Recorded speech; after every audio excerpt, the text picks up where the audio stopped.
pouco às 9 horas, o depoimento do ministro da Agricultura, Carlos Fávaro, à CPI do MST.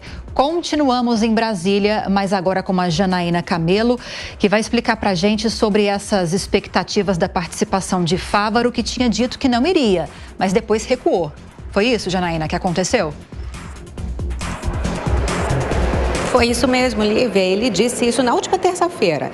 Ele disse que não compareceria à sessão desta quinta-feira da CPI. Isso ele disse nas redes sociais. E logo depois ele foi chamado a atenção aí, foi criticado pelo relator da comissão, né, o deputado federal Carlos Salles. O comparecimento de Fávaro, ele é por convite, não é uma convocação. Então ele não está sujeito aí a qualquer crime de responsabilidade se ele não comparecer à sessão de hoje. Então logo depois ele voltou atrás, depois dessas críticas do relator, do deputado Ricardo Salles.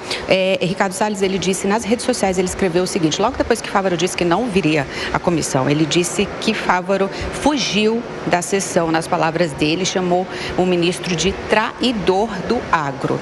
Bom, Fávaro será o segundo ministro, tá, Lívia, a comparecer à CPI do MST. O primeiro, na semana passada, foi o ministro Paulo Teixeira, de Desenvolvimento Agrário e Agricultura Familiar. Agora, ainda na sessão desta quarta, o colegiado, Janaína, ouviu autoridades da Segurança Pública da Bahia, lembrando que o estado concentra um grande número de ocupações. O comandante-geral da PM defendeu que a posse de armas seja restrita apenas aos profissionais de segurança pública, né? Isso mesmo, o foco dessa sessão foi isso, foram as invasões ali no sul da Bahia, né? Quem foi convidado a comparecer foi o secretário de Segurança Pública da Bahia, que é o Marcelo Werner, e o comandante da Polícia Militar da Bahia, que é o coronel da PM, Paulo José Reis de Azevedo Coutinho. A oitiva teve um bate-boca, tá? Entre autoridades que defenderam aí o MST e quem da oposição, obviamente, não defende. A gente separou um pouquinho aí, um trecho do que o comandante da PM disse. Ele falou o seguinte, o que gerou bastante polêmica nessa sessão, que os policiais militares são verdadeiros pacificadores sociais e defendeu a posse de armas. Vamos ouvir o que ele disse. Agora, eu defendo, na condição de profissional de segurança pública, que a arma é para estar nas mãos do profissional de segurança pública. Isso é um posicionamento de um profissional com 37 anos de serviço. Não faço qualquer ressalva a outros praticantes de tiro, CACs, etc. Mas defendo que a arma de fogo tem que estar na mão do agente de Estado. Bom, Lívia, a CPI começa daqui a pouquinho, tá? E a gente está por aqui, vai acompanhar tudinho, depois volta aí com mais informações para a Jovem Pan. Com você.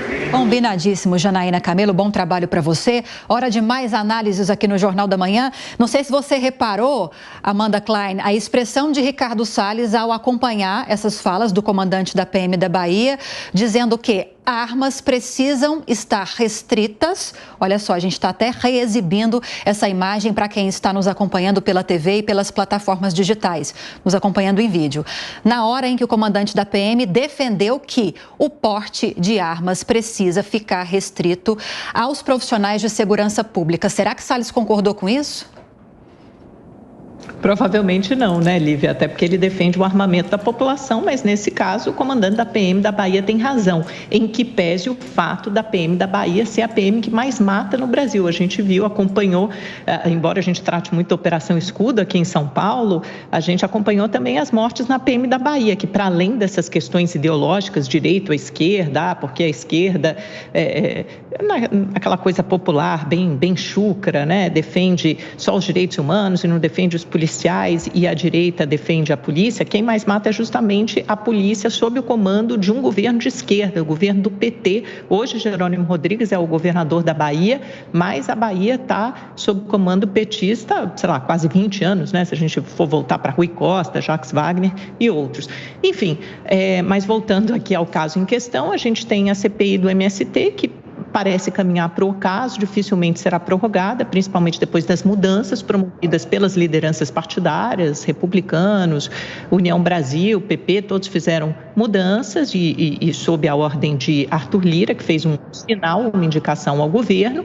e também porque já depuseram os principais personagens da CPI do MST. A gente teve o João Pedro Stede nessa semana, que respondeu aí aos deputados. Eu até havia comentado aqui na segunda-feira, me fizeram a pergunta: você acha que o Stede ele vai bem? Eu falei: olha, ele é um personagem político, um animal político, ele está acostumado a isso. E ele comprovou isso, porque ele respondeu à altura todas as altercações aos embates com os deputados de direita e não baixou a cabeça. Eu não estou dizendo nem se concorda ou se discorda, simplesmente estou fazendo uma constatação de que politicamente ele sabe responder e sabe se virar muito bem nesse ambiente. E agora a gente tem o Carlos Fávaro, que também é o ministro da Agricultura, um senador licenciado, ocupa o cargo, é um produtor rural, ou seja, não é alguém próximo ao MST, não deve sofrer maiores admoestações, foi fruto de um convite e não de uma convocação, e ele resolveu comparecer. Portanto, ao que tudo indica, essa CPI caminha para o final. Mota, o que o ministro pode acrescentar hoje nessa discussão em relação ao MST e esse posicionamento desse militar que esteve na CPI?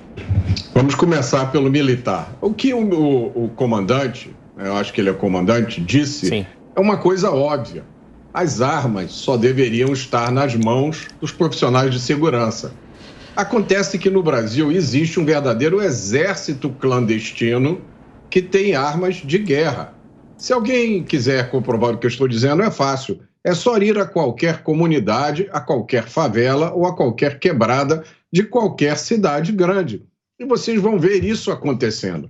Aqui no Rio, de vez em quando, a gente vê o desfile dessas armas de guerra em plena luz do dia. Portanto, esse desejo do comandante não é realizado. E não é realizado não é por causa dos caques ou por causa do cidadão de bem que adquire uma arma para se defender. É uma aquisição totalmente regulada, fiscalizada, burocratizada. Esse sonho do comandante não é realizado por causa de um gigantesco contrabando de armas de guerra feita pelo narcotráfico, que está presente em todas as cidades brasileiras. Então a gente tem duas opções: ou a gente finge que isso não existe e aí compra essa historinha da carochinha de que só os policiais devem ter armas e o cidadão de bem não pode ter arma nenhuma, e aí nós viramos ovelhas todos os dias à espreita do lobo que vai bater na porta da nossa casa.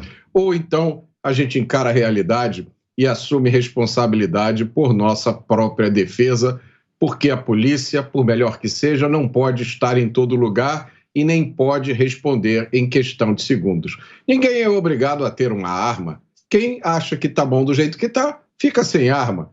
Quem acha que tem responsabilidade de defender sua vida, sua propriedade, sua família, treina, se prepara, tira as licenças e consegue uma arma. Quanto à presença do ministro, eu acho que o mais importante que ele pode esclarecer são as ligações que existem, diretas ou indiretas, entre recursos do Estado e o MST. O que nós vimos no depoimento do Stedley é uma coisa muito chocante.